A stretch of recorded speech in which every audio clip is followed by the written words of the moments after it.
Shalom jemaat BCS dimanapun kita berada. Mari kita luangkan waktu sejenak untuk merenungkan firman Tuhan pada hari ini. Shalom, selamat pagi Bapak Ibu serta saudara yang terkasih dalam Tuhan.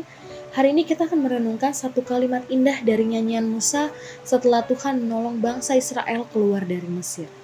Di dalam Keluaran pasal 15 ayat yang ke-13, dengan kasih setiamu engkau menuntun umat yang telah kau tebus, dengan kekuatanmu engkau membimbingnya ke tempat kediamanmu yang kudus.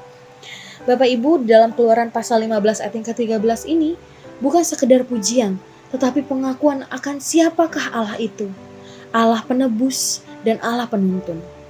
Tuhan tidak hanya menyelamatkan bangsa Israel dari perbudakan Mesir, tetapi juga menuntun mereka menuju tanah perjanjian. Bapak Ibu, begitu juga dengan kehidupan kita.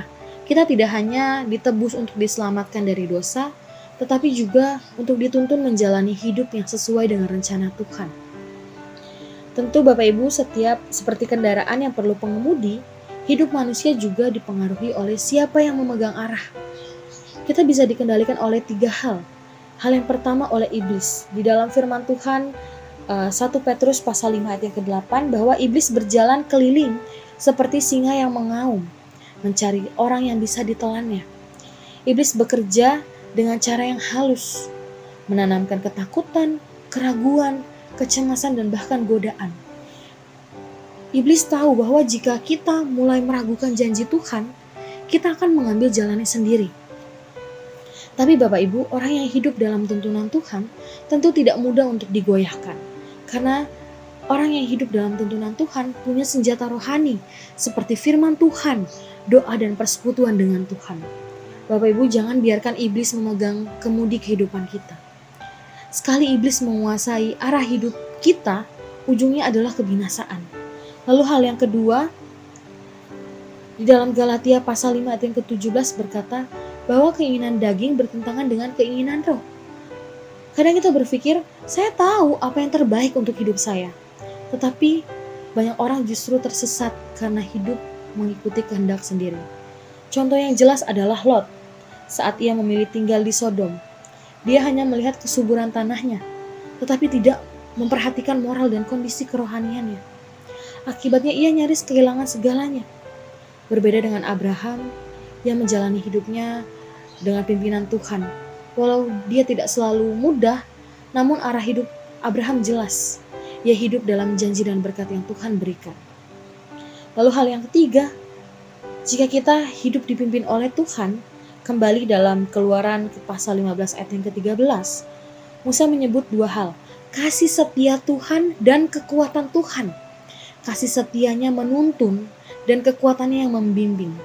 Ini berarti bahwa Tuhan bukan hanya menyuruh tetapi mengiringi. Tuhan juga menopang. Tuntunan Tuhan bukan selalu jalan yang mudah, tetapi selalu jalan yang benar. Tuhan tahu bahwa ujung jalan kita. Tuhan tidak akan menyesatkan kita. Di dalam Galatia pasal 5 ayat yang ke-25 mengajak kita untuk hidup oleh roh, yang dipimpin oleh roh. Artinya kita perlu setiap hari membuka hati, mendengarkan suara Tuhan dan taat. Meskipun arahnya berbeda dengan keinginan kita. Nah Bapak Ibu, hari ini mari kita bertanya dalam hati kita sendiri. Siapakah yang memegang kendali kehidupan kita saat ini? Apakah aku berjalan dalam tuntunan Tuhan?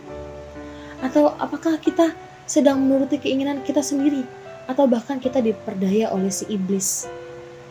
Bapak Ibu, jika hidup kita terasa kacau, bimbang, dan jauh dari damai sejahtera, bisa jadi Tuhan sedang mengetuk dan berkata, anakku, biarkan aku yang menuntun kembali langkahmu.